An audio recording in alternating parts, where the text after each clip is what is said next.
Your mind, it is one of the most powerful tools you have. It can help you achieve greatness, make bold moves, and create the life of your dreams. But here's the dark truth: it can also be your greatest enemy. And if you do not know how to control it, it will hold you back, sabotage your success, and keep you stuck in mediocrity. This is not just some motivational talk. This is a call to action. Your mind has the power to take you from nothing to everything, but only if you learn to control it. In this video, we are going to dive deep into why your mind often works against you, and how you can turn it into your greatest weapon. If you're tired of being held back by your own thoughts, stick around. I'm about to show you how to take control and unleash your true potential. Let's start with the harsh truth. Your mind is not always your friend. In fact, it can be your biggest enemy. It is designed to keep you safe, but safety doesn't equal success. How many times have you felt that voice in your head telling you to play it safe? Or maybe it says, you are not good enough, or don't take that risk, it might fail. These thoughts sound familiar, right? This is how your mind keeps you stuck. It tells you to avoid discomfort, to stay in your comfort zone, even when deep down you know you should be moving forward. The mind wants to keep you safe, comfortable, and familiar with what you know. But comfort doesn't lead to growth. You see, your mind is constantly at war with you. It sends you doubts when you need to take action. It replays painful memories when you need to move on. And it convinces you to shrink when you should be expanding. And the worst part, most people never realize they are in this war. They believe their thoughts are facts, and they get trapped in this mental prison. But here's the thing. Just because your mind tells you something doesn't make it true. Let's get this straight. Your thoughts are not facts. Your mind can create a narrative based on fear, insecurities, and past experiences. And the more you listen to it, the more it controls you. You've probably told yourself, I'm not good enough, or I'll never succeed. Those are lies your mind is feeding you. Here's the truth: nobody is born a genius. Everyone you admire, the ones who achieve extraordinary things, were not handed success. They faced the same doubts, the same fears, and the same insecurities as you do right now.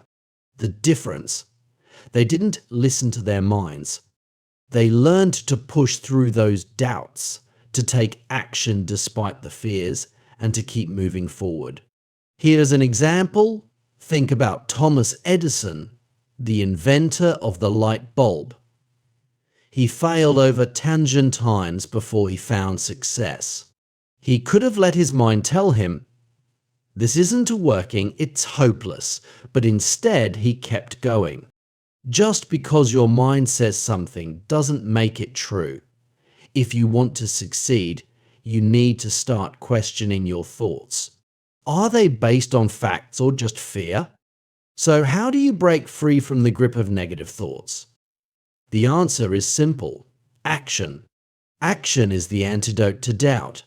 You cannot sit around waiting for your mind to tell you it is okay to act. You have to act anyway. You have to do the things that scare you, the things your mind tells you to avoid. Think about it. When your mind says, I don't feel like working out today, what do? Do you listen to it and take the day off? Or do you push through and go anyway? Every time you act despite your fears, you weaken the hold your mind has over you. When you act despite doubt, you're telling your mind, I don't need your approval to take action. And slowly you reprogram your brain to stop listening to the fear-based narratives it loves to create. In fact, the more you take action, the more you build momentum.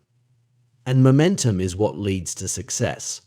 Every small action you take compounds over time, and before you know it, you're achieving things you never thought possible. Now, let's just talk about training your mind. It's like training a muscle.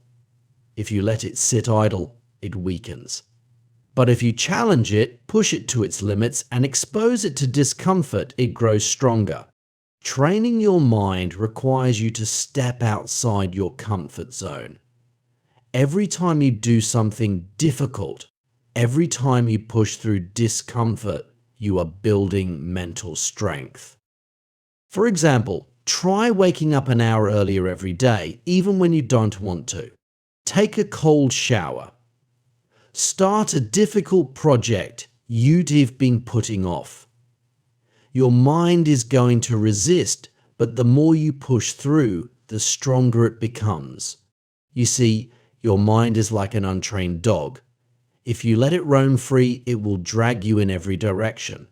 But with discipline, consistency, and practice, you can train your mind to work for you. Here's an often overlooked aspect of controlling your mind: what you consume. I am not just talking about food. I am talking about the information you feed your brain. Your mind is like a sponge.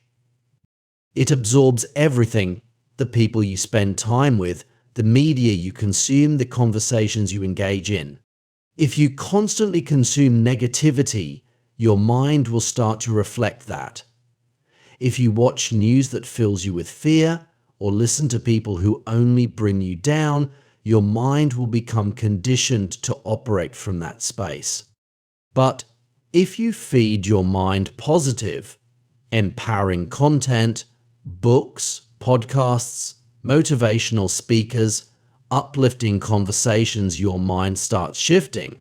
You will find yourself thinking bigger, acting bolder, and taking risks you never would have considered before. So ask yourself, what are you feeding your mind every day? Is it helping you grow, or is it keeping you stuck? It's time to take control and start consuming content that strengthens your mindset and challenges you to become better every single day. One of the most powerful skills you can develop is emotional detachment. Your mind is constantly reacting to external stimuli, whether it's a negative comment, a setback, or a difficult situation. But you do not have to react emotionally every time. Instead of immediately reacting, practice detachment. Pause. Ask yourself, why am I reacting this way? Is it fear? Is it anger? By stepping back and observing your emotions without attaching to them, you start to take control over your mind. Emotional detachment does not mean you stop feeling emotions. It means you stop letting them control your actions. You learn to choose your responses with intention instead of letting your emotions dictate your behavior. Here is the bottom line. The battle is in your mind. You have two choices. You can let your mind control you, keeping you trapped in a cycle of fear, doubt, and procrastination. Or you can take control, train your mind, and unlock the greatness inside of you. It's going to be hard. It's going to take time, effort, and discipline. But guess what? The alternative is living a life of regret. The pain of discipline is nothing compared to the pain of never becoming the person you were meant to be. At the end of the day, you are the one in control of your mind. You can choose to let it keep you stuck, or you can choose to rewire it and make it work for you. So the question is, which pain will you choose? The pain of growth, of pushing through discomfort and becoming unstoppable, or the pain of regret, of staying stuck and never reaching your potential. If this video resonated with you, don't forget to hit the like button, share it with someone who needs to hear this message, and subscribe for more content on how to master your mind and become the best version of yourself. Remember, The enemy is not the world, not your circumstances, not other people. The enemy is your own mind. But the good news is, it can also be your greatest weapon if you learn how to control it. Thank you for watching, and I'll see you in the next video.